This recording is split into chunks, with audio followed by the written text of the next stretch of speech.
दुलार भरे जम्मू संगवारी मन ला कोमल साहू के जय जोहार, जय छत्तीसगढ़। संगवारी हो वीडियो पसंद आते तो एक मया भरे लाइक कर दे करो और मुझसे हमेशा जुड़े रहे बर चैनल ला सब्सक्राइब कर दो। एक से का होई हमर अवैया नया वीडियो के शोर खबर आप मन ला पहली मिली। तो चलो झुमथन संगी ये वीडियो में।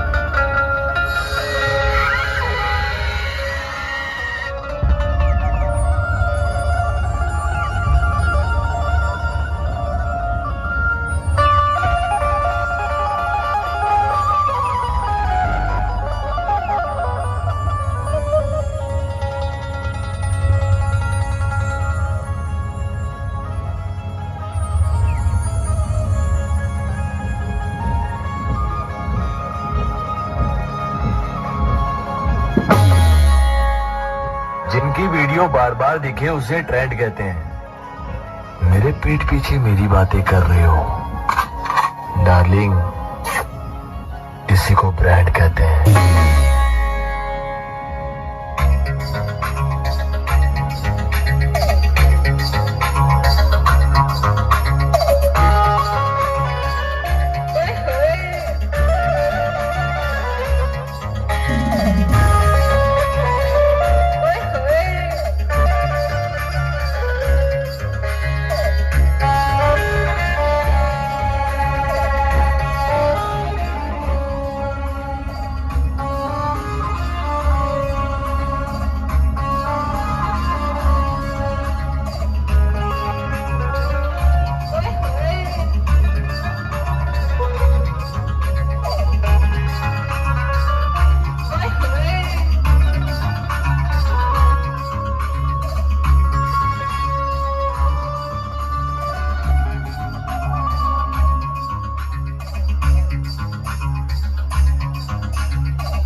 जब ये खोलता है तो ये बॉस एक एक को बोलता है।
छोटा आदमी अपना जन्म से ना बल्कि अपना कर्म से होला।